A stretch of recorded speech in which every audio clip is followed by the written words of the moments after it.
23-24 दरम्यान त्यांना तिकडे पाऊस भेटणारच आहे, पण खूप काय मोठा नसणार. फक्त आज आणि ह्या 2 दिवसामध्ये थोडा जास्त भेटेल. पण 25 तारखेला म्हणजे यात्रेच्या दिवशी म्हणजे पंढरपूरच्या यात्रेच्या आषाढी एकादशी दिवशी तिथं मात्र रिमझिम पाऊस पडणार आहे म्हणून हा अंदाज त्यांनी लक्ष द्यायचा. आजूबाजूच्या परिसरात देखील पंढरपूर तालुक्यात देखील पाऊस पडणार आहे म्हणून त्यांनी देखील अंदाज लक्षायचा. आटपाडी इकडं क्रूडवाडी त्या परिसरात देखील पाऊस पडणार आहे. इंदापूर भागात देखील पाऊस असणार आहे म्हणून त्या शेतकऱ्यांनी लक्षात द्यायचं. श्रीगोंदा त्या परिसरात देखील पाऊस पडणार आहे. इकडं कोल्हापूरकडं तर पाऊस चालूच राहणार आहे. त्याच्यानंतर इकडं सांगलीकडं देखील म्हणजे सध्या हे रिमझिम काही ठिकाणी जोराचा पाऊस असा पडतच राहणार आहे म्हणून सांगली जिल्ह्यासाठी आनंदाची जत त्या परिसरात देखील पाऊस असणार आहे म्हणून हा अंदाज लक्षात घ्यायचा. त्याच्यानंतर जालना जिल्ह्यात देखील काय होणार आहे, इकडं जालना जिल्ह्याचा इकडला उत्तरेचा भाग म्हणजे राजूर गणपती बसून ते याच्या सोयगाव तालुका जळगाव जिल्ह्यातल्या त्या परिसरामध्ये सिल्लोड जाफराबाद भोकरदन त्या परिसरामध्ये, त्याच्यानंतर शिंदखेड राज्य इकडं धाड ह्या परिसरामध्ये मात्र ह्या 22 ते 26 आजपासून जरा जोराचा पाऊस पडणार आहे 22 ते 26 दरम्यान म्हणून हे लक्षात यायचं. काही जे छोटे छोटे तळे येतात त्या छोट्या तळ्यामध्ये पाण्याची आवक देखील ह्या 6 दिवसामध्ये बघायला भेटेल म्हणून हे अंदाज देखील लक्षात घ्यायचा. तसे तेलंगणामध्ये देखील तेलंगणाच्या सर्व शेतकऱ्याला सांगू इच्छितो, महाराष्ट्राच्या लगत जे डोंगळी तहसील आहे त्या भागातल्या शेतकऱ्याला सांगू इच्छितो तिकडे देखील चांगला पाऊस पडणार आहे. इकडं निपाणी देखील निपाणी तिखोटी त्या परिसरात बी पाऊस पडणार आहे म्हणून हा अंदाज लक्षात यायचा. म्हणजे तेलंगणा कर्नाटक बी पाऊस राहणार आहे. पण गुजरातचा शेतकरी जर अंदाज घेत असतील तर गुजरातमध्ये जे सुरत अहमदाबाद तिकडं मात्र जसं मुंबईकडे जे पाऊस पडला होता तिथं 500 ते 600 मिलीमीटरमध्ये ह्या 4-5 दिवसात पाऊस पडणार आहे. गुजरातमध्ये म्हणजे अहमदाबाद सुरतला देखील खूप पाऊस पडणार आहे म्हणून सुरतच्या जनतेने अंदाज लक्षात यायचा. अहमदाबादच्या जनतेने अंदाज लक्षात यायचा. इंदोरकडे देखील अतिमुसळधार पाऊस पडणार आहे. बुरामपूर इकडं खंडवा त्या जिल्ह्यातल्या शेतकऱ्यांनी अंदाज लक्षात यायचा कारण की तिकडं देखील अतिवृष्टी होणार आहे म्हणून त्यांनी देखील अंदाज लक्षात यायचा.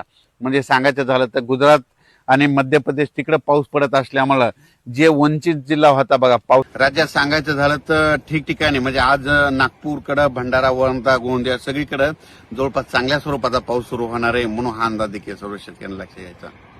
म्हणून नांदेडकडे आज रात्रीच्याला चांगला पाऊस राहणार आहे म्हणून नांदेडकरांसाठी आनंदाची बातमी.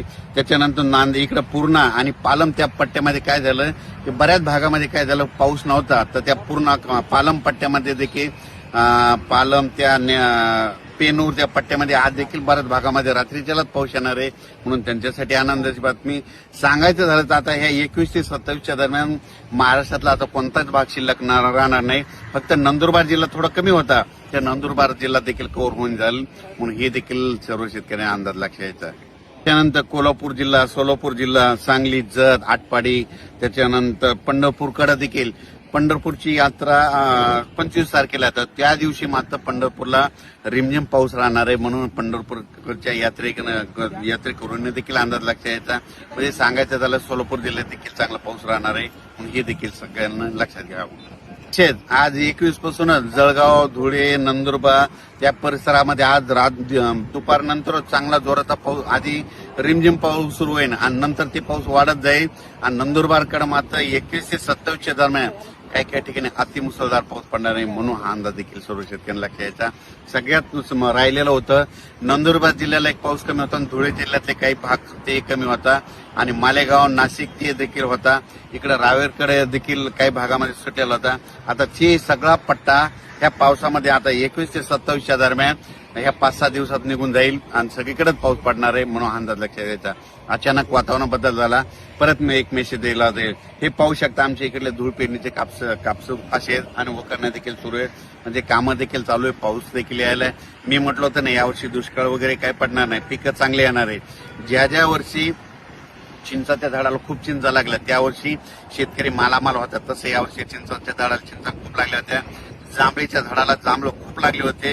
ज्या वर्षी जांभळीच्या झाडाला जांभळं खूप लागतात त्या वर्षी शेतकऱ्याला माल खूप होता म्हणून हे लक्षात यायचं. पाहू शकता ते कशी कापलं. धन्यवाद. 14 जिल्ह्यामध्ये जास्त पडणार आहे म्हणून हे अंदाज लक्षात यायचा. त्याच्यानंतर यात्रा परतल्याच्या नंतर मात्र महाराष्ट्रामध्ये सगळीकडे जोराचा पाऊस पडणार आहे म्हणून हा अंदाज लक्षात. म्हणजे 27 जुलैच्या नंतर राज्यात मग 27 जुलै ते 5 ऑगस्टच्या दरम्यान मग राज्यात सगळीकडे जोराचा पाऊस राहील म्हणून हा अंदाज लक्षात घ्यायचा. तसेच काही जिल्ह्यामध्ये आणखीन अद्यापही काही काही भागात पाऊस झाला नाही. त्याच्यामध्ये नंदुरबार जिल्हा एक आहे, सोलापूर जिल्हा एक आहे, लातूर जिल्ह्याचा काही भाग आहे, धाराशिव जिल्ह्याचा भाग आहे, बीड जिल्ह्याचा काही भाग आहे, नांदेडचा काही भाग आहे, सांगलीचा काही भाग आहे.